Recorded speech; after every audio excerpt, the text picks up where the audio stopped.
Okay, so a couple of things. I'll share my screen with you. A couple of things have come up, and I want to show you how you can check that. And there have been a couple common questions even with seniors in my econ sections. So a couple of things. Let me get to the student view so it looks the way you would see it. When you check into Canvas, if you notice down the right-hand side, there is available to you a to-do list.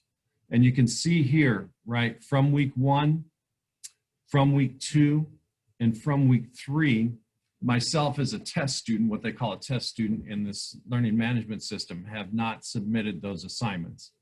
So when you get into Canvas and you look at the right-hand side, all of those items there are going to be things that you need to do and accomplish. So first week, as we talked about, you needed to send and verify that you could send an email from Canvas to me and from your school email to me. Then you had to show a screenshot or confirm that you're able to log into GoFormative and Edmentum. Last week, we signed you up for your TCI account, which would be the online textbook. And additionally, we went over the themes of history. So there were 5 questions related to the themes of history, and you identify the statements there and submit that. Now, a couple of things. When you look at assignments on TCI, or you're completing those assignments on TCI, generally the text above, and I'll bring that up and show you, because there were a few questions, more than one, on that. You want to take a screenshot of that or tell in Canvas that you submitted that. So if I log out here, let me sign in as a student so you can see that. All right, so that's my email. You would need that every time. Okay.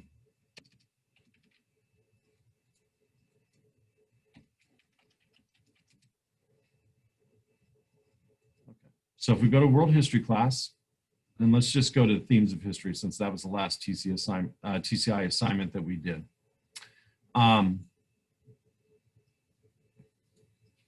In that, you were to do chapter 2 in unit 1, the introduction. So one of the questions we got is, where do we find, right? Where do we find the answers to assignments in TCI? All right, and generally those answers are located in the text. That would be one. Second thing is, if you're going through here, right, and you finish your assignment, you can take a screenshot of that and you can submit that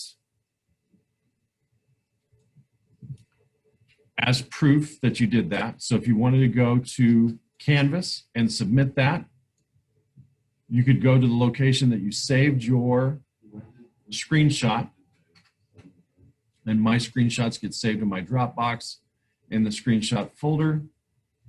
Be the last one I took.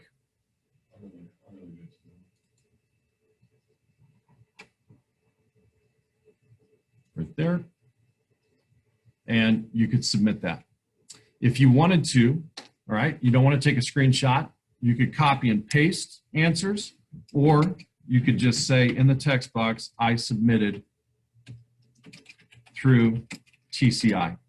That way, once you hit submit assignment with that, that'll notify me as well that you have done that there, and it'll clear off of your Canvas. So there've been a couple of questions about that. Hey, I submitted through TCI, how come it still shows that I haven't turned it in Canvas? That would be why. Does anybody have any questions so far on that portion there? Okay, so no questions in the chat room yet either. These here, right, are the 5 themes that we had gone over. The political structures, the economic structures, the social structures, cultural interaction, and human environment interaction.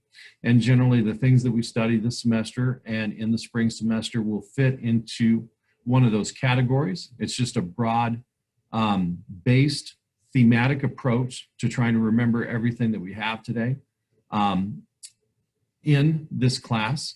One of the things that we'll try to focus on, and I'll keep this as broad as I can, is we're going to talk about ancient Greece today and their democratic ideals, ancient Rome and their ideals about written laws, and a republic, right, in which you vote for somebody to represent you in day-to-day governmental business, or forms of government that we'll look at, as well as the monotheistic religions that come about during these time periods and what that means in terms of humanity. So that's what we'll be looking at today, as well as some identifications for maps as well. All right, let me exit out of this and we'll go back. One more thing with Canvas that I wanted to show you. Okay, so I'm going to exit out of this. It's going to tell me, are you sure you want to leave? Because you haven't submitted yet. Lastly, regarding assignments, you know, every week generally we'll have one thing to do during class time, one thing for you to do before we meet the next Thursday. But what I want you to notice is that any of these assignments, and this is the same for whether it was week 1, right? This was a week 1 assignment. This was a week 2 assignment. And you can see down here, we have week 3 assignments. It doesn't matter which of those assignments you're looking at, they each have a due date. So I have to basically select an open date, which is basically when I post the module, which would generally be the Friday before class, the week before class. I have to select a due date. So if you notice assignments from the first week, we had one due on Friday and then one due on Monday. Assignments from the second week of class, I had to have a due date there as well. And then assignments for the third week, we also have to have a due date. I have to have that or it won't let me post. But what's important to you is this available until. And as you can see, everything that we have done in class is still open. So even the things that we did way back from the week of August 17th are still available and open to you. If you have not submitted them, you can. Aries is updated almost every day. Yesterday they had a glitch, so I was not able to update until this morning, but it was generally every day.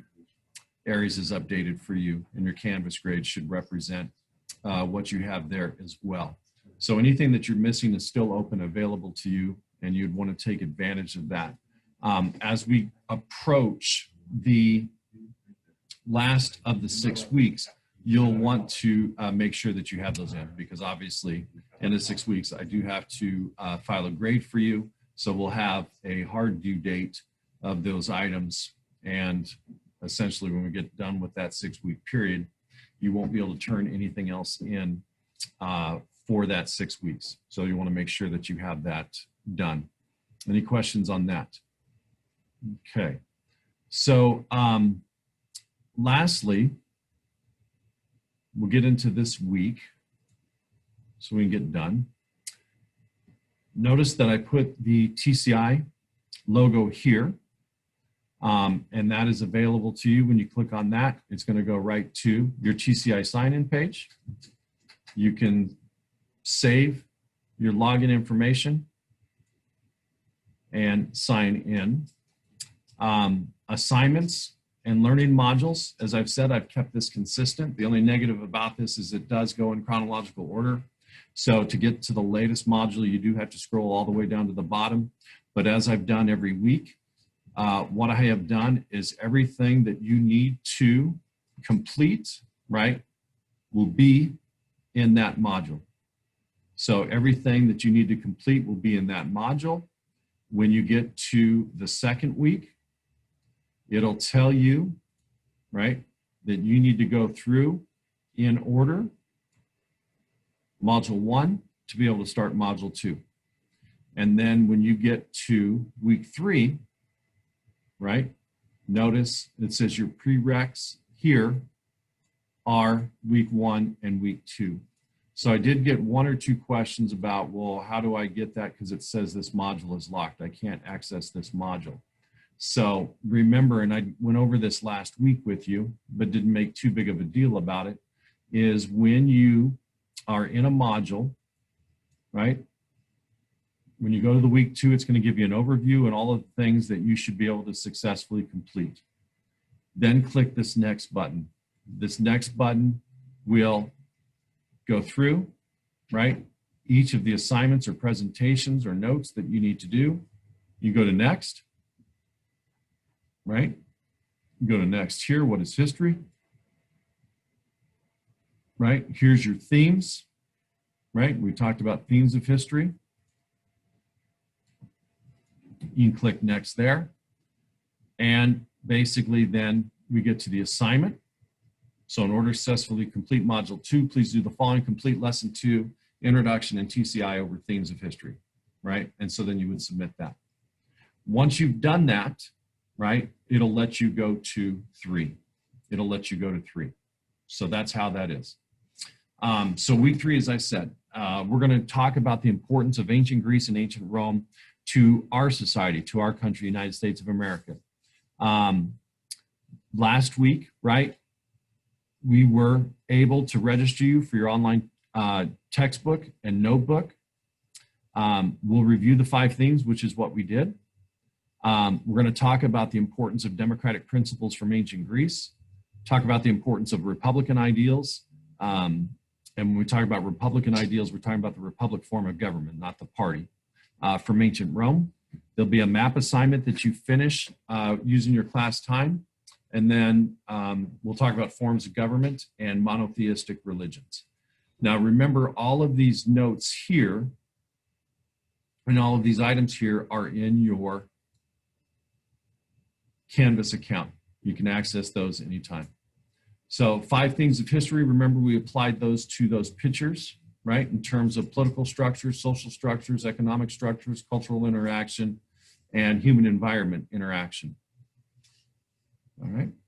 So first thing that we're going to look at is ancient Greece. And the big idea there is that our democratic ideals, right? One person, one vote. We got an election coming up in November. These ideals come from ancient Rome. And so what we're going to look at here real quick is what ancient Greece gives us. And this is a little introduction to that.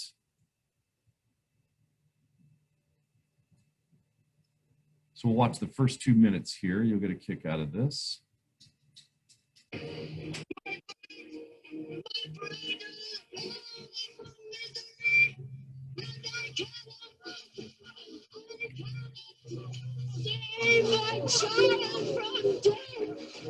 This is one of the most shocking stories ever written.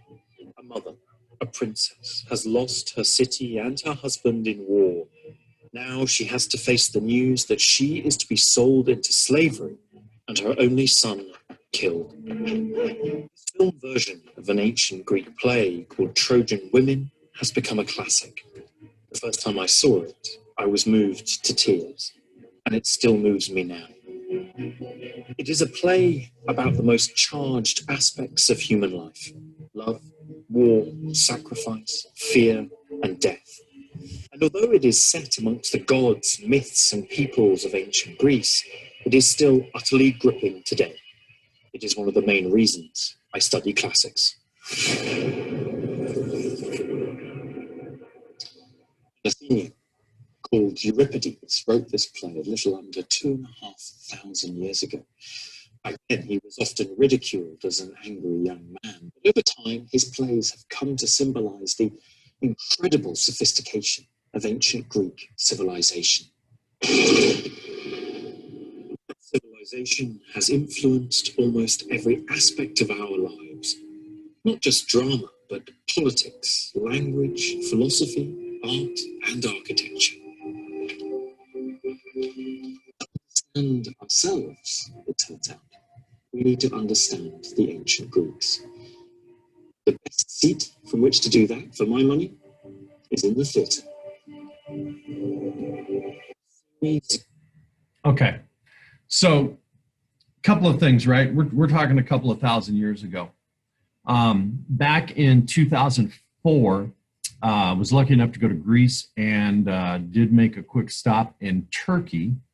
And we toured a theater just like this right outside of Athens.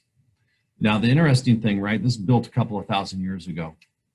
The acoustics in this theater were the most amazing thing that I have ever heard in my life. And so we would obviously go to different parts of the arena, and our tour guide would stand in the middle of that circle area down there, right, where the play would be performed. This was basically, right, their entertainment for the time period. There was no electricity, there was no radio, there was no television, phones, what have you. So this was their entertainment. And they would stand in the middle of that circle, and our tour guide would drop a coin. And it didn't matter if you were at the top right, top left, if you were at the very top looking straight down from where this picture was taken, you could hear that coin drop like it was sitting right next to you. It was the most amazing acoustic design of something ancient I've ever heard in my life. And if you listen carefully enough, if people were sitting down in the front rows, sort of around that semicircle, you could hear their conversation as if they were sitting right next to you talking. It was absolutely crazy. And so one of the things that the ancient Greeks gave us, besides all of these classics, was how they set up their society. And how they set up their society is very similar to what you'll find in the United States today. And that's why a lot of people talk about ancient Greece and the need to study ancient Greece. So ancient Greece, obviously, a couple of thousand years ago, basically was divided into what was called city-states. And those city-states were how those societies would function and manage their society. In these city-states, generally you had to be an adult male to be a citizen. When different leaders came, there is a progression and an advancement of those rights. So Solon ended slavery based on debt. So it used to be before, just like we had with Georgia, right? And the 13 colonies were set up. Georgia at first was a debtor's colony. If you were in debt in England, you could go to Georgia, work off your debt as a slave, and then gain your freedom. So even a couple of thousand years before that, Solon basically ended slavery based on debt. And he created 4 levels of citizenship based on wealth, right? So that would go to a social structure, right? The theme of history would be social structure. He creates 4 levels of citizenship based on wealth. The top 3 levels of the 4 could hold office. The 4th could not hold office, but they were still allowed to vote, right?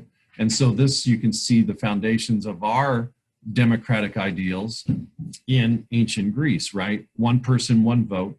You're a citizen in the United States. You have the right to vote. You have the rights given under the Constitution or protected under the Constitution. Cleisthenes continues political reforms when he takes over for Solon. This would be full democracy by reorganizing the assembly. All citizens could submit laws for debate. And then he created a council of 500.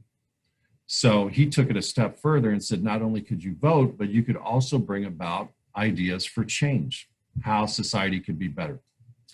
Pericles, right, when he takes over for Cleisthenes, increases the democratic process, starts a direct democracy.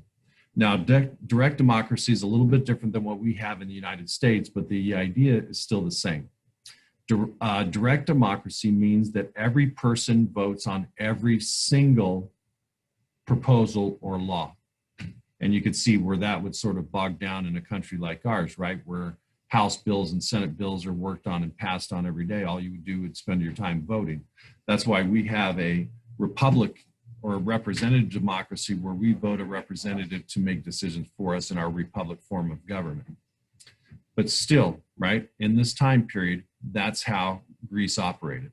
And so they were very protective and valued on democratic ideals, people having the right to vote, and people having a say in how they are ruled. Now, the democracy in Athens ends when Athens, the city-state, loses to Sparta, the city-state. And so you have a different set of rules based on that city-state. But Greece had a belief in intelligence and the power of reason.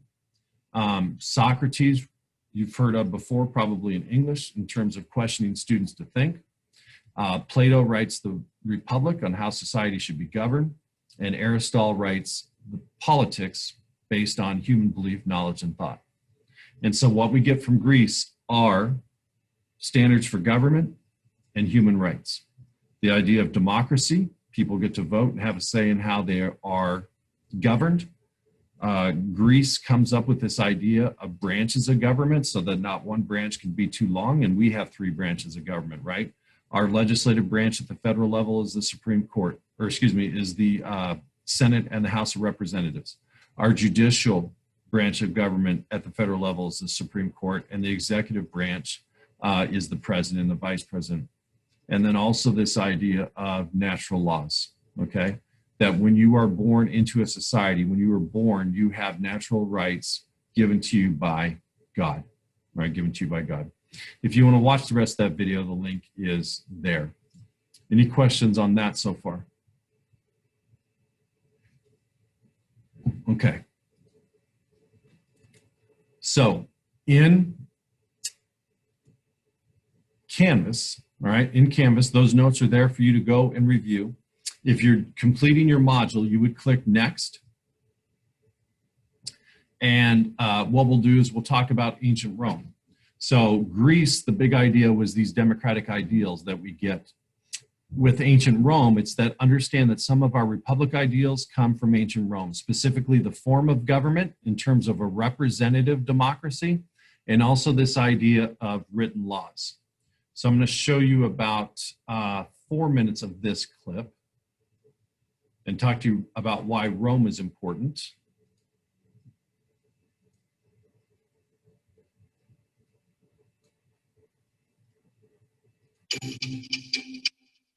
Here are the letters the Romans gave us. And here are the countries whose languages derive from Latin. Today they cover half the world. As for the ancient Romans, the boundaries of their state encompassed their entire civilization. The Roman peace, or Pax Romana, serves as the first example of globalization. Let's take a walk across 12 centuries of the Roman history. And yes, those numerals are also a Roman legacy.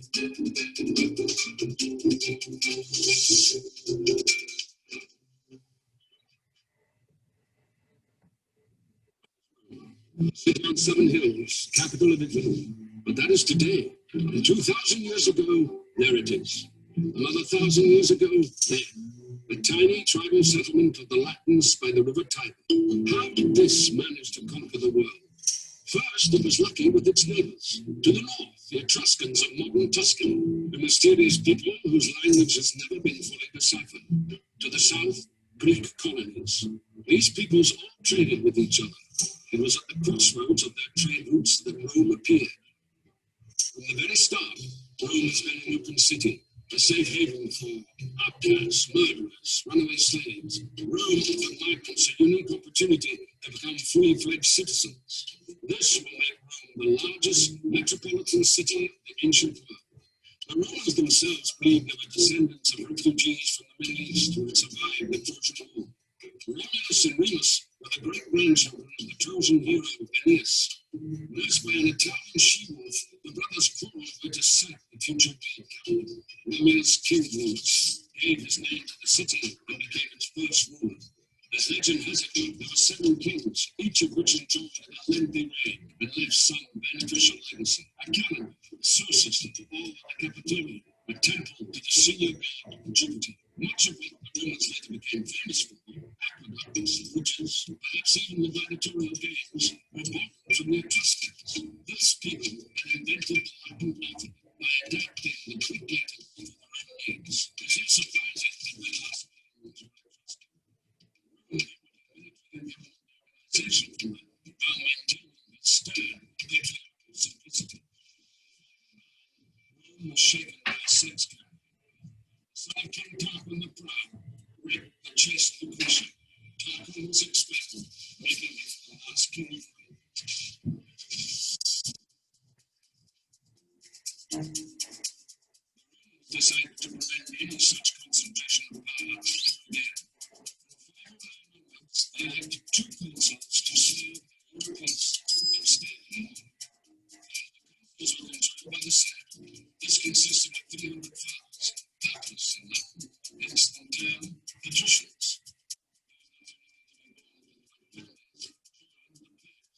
even if there are switches, petitions,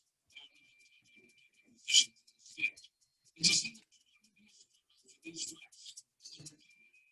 Actually, many of the public think will be true.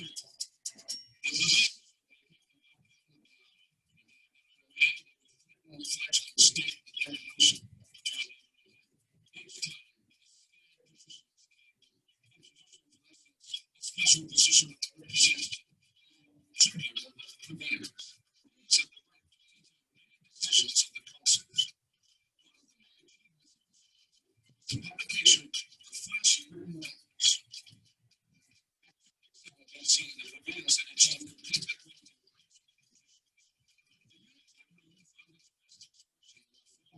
Scenarios evolution.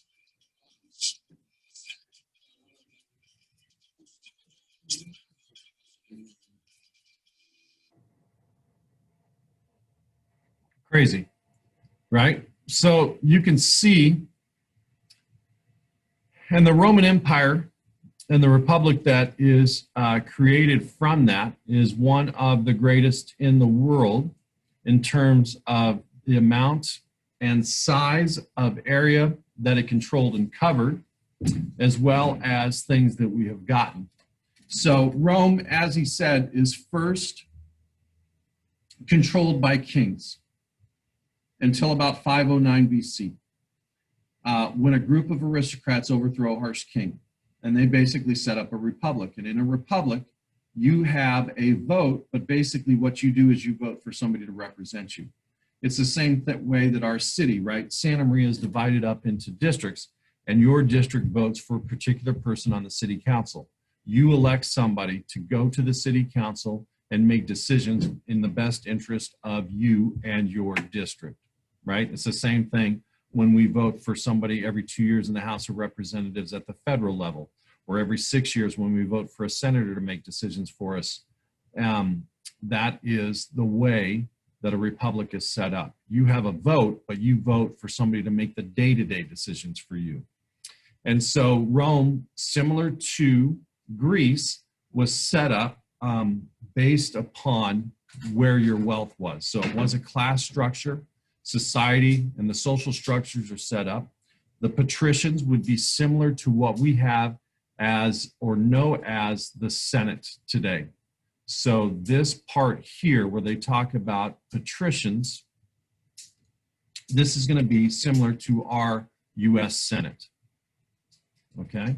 And then the plebeians would be similar to the US House of Representatives. All right. Ancient Rome is one of the first societies or empires to put laws into writing. So the plebeians forced the adoption of written laws, and those written laws and tablets were basically posted on the entrance to the city of Rome. All free citizens had the right to the protection of these laws in that city, and laws needed to be fairly used and applied. And so what that meant is depending upon, right, depending upon whether you were a patrician or a plebeian, laws were going to be applied consistently to every citizen. The Republican form of government that I've talked about is basically the Senate and two assemblies, right? So they had the Senate, which was made up of the patricians, and then the plebeians had two assemblies, and each would appoint a leader, right? Each would appoint a leader that would see and oversee what was going on in those houses, and what we call houses or legislative bodies. Now, when you get to Roman law, there are a number of things in Roman law that we have in the United States today, right? All citizens had the right to equal treatment in Rome. We have that in the United States.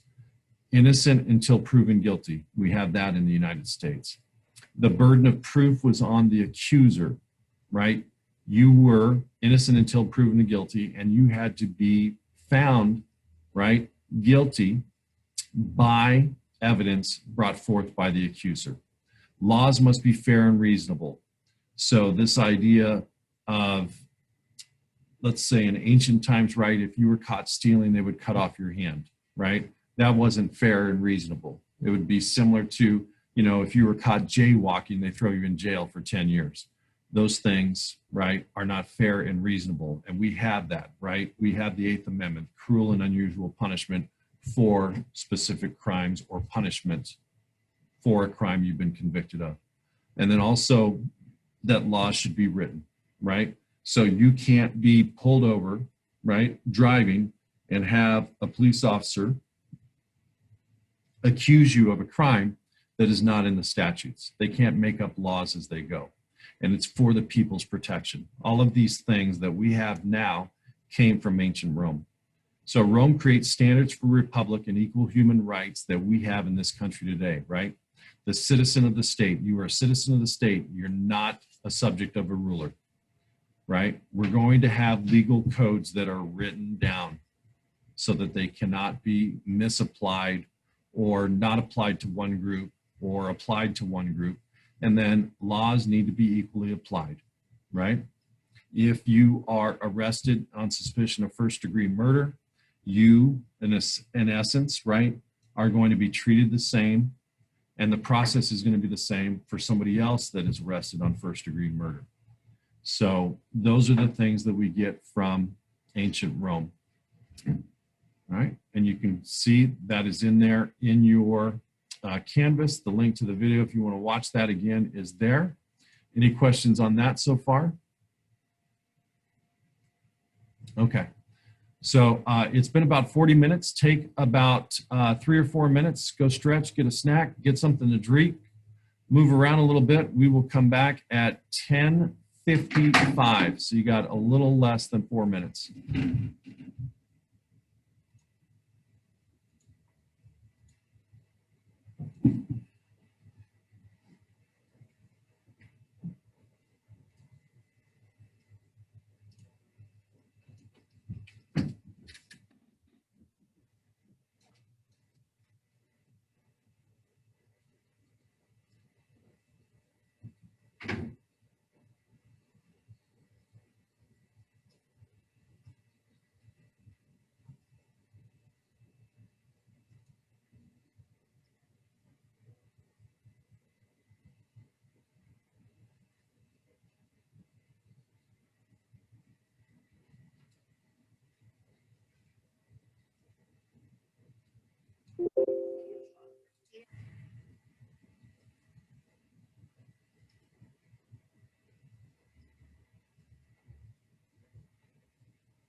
You have to type them on the dock, or are you just taking notes on that?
All right, welcome back.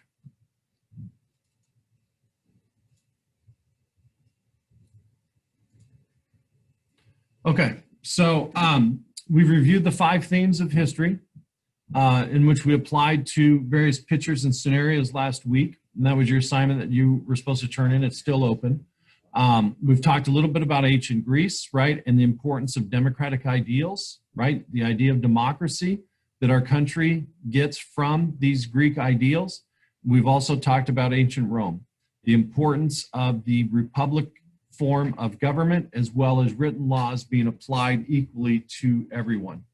Last 2 things that we'll talk about real quick before I give you some time to do your map identifications is the forms of government that you will find in and around the world at this time. And these are the 4 most common forms. So we have a monarchy, an aristocracy, an oligarchy, and a direct democracy. Direct democracy, we've already talked about in terms of ancient Greece, right? State ruled by its citizens, rule is based on citizenship, majority rule decides vote. That would be a direct democracy, and we talked about that in terms of ancient Greece.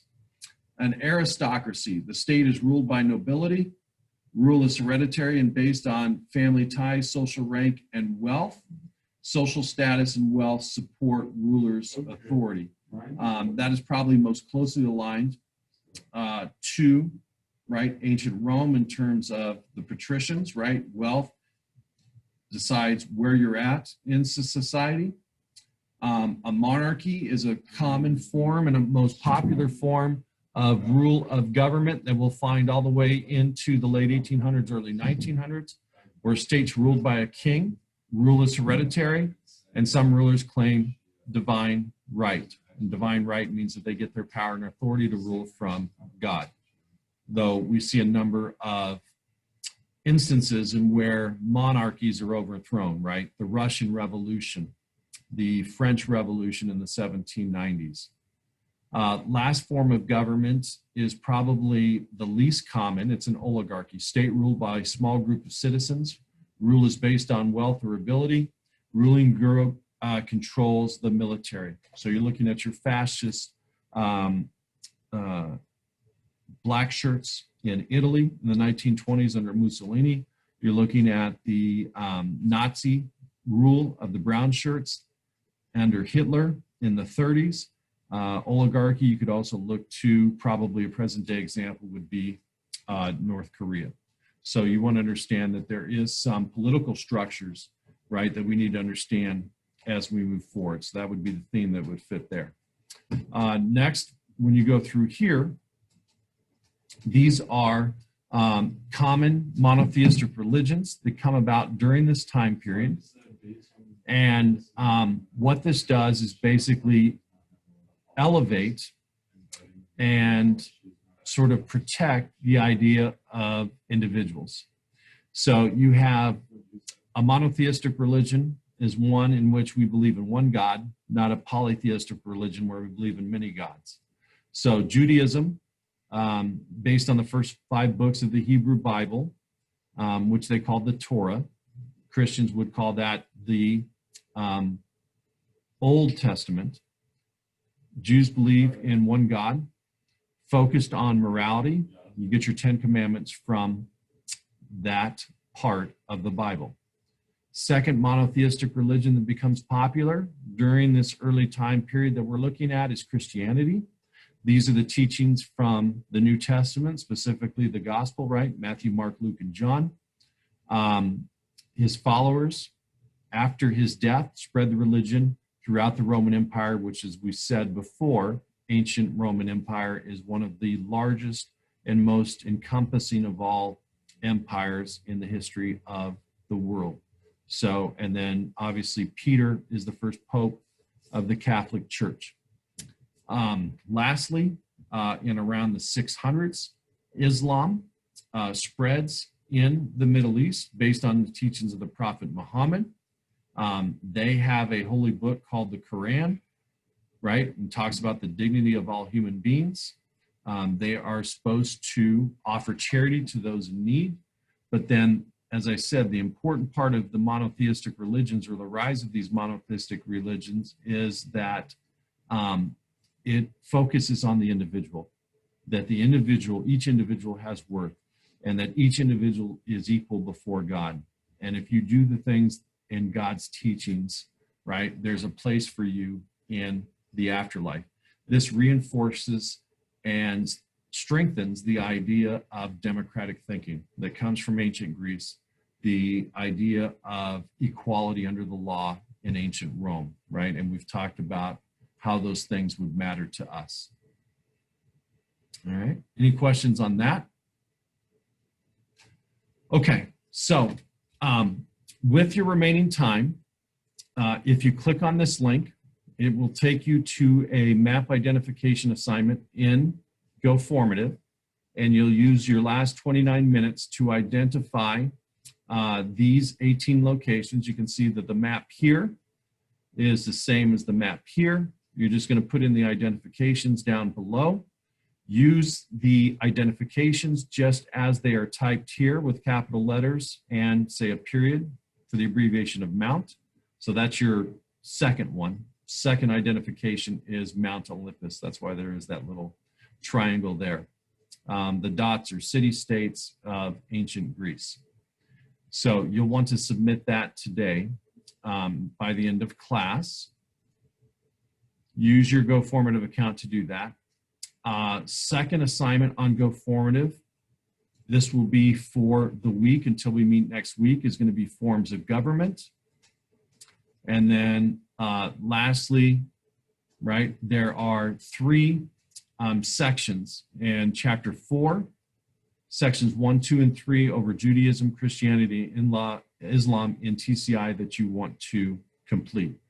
And when you complete that, you can take a screenshot or copy and paste your answers, or just put in Canvas, hey, I have, right, completed this in TCI, and that way it'll be checked faster and go through.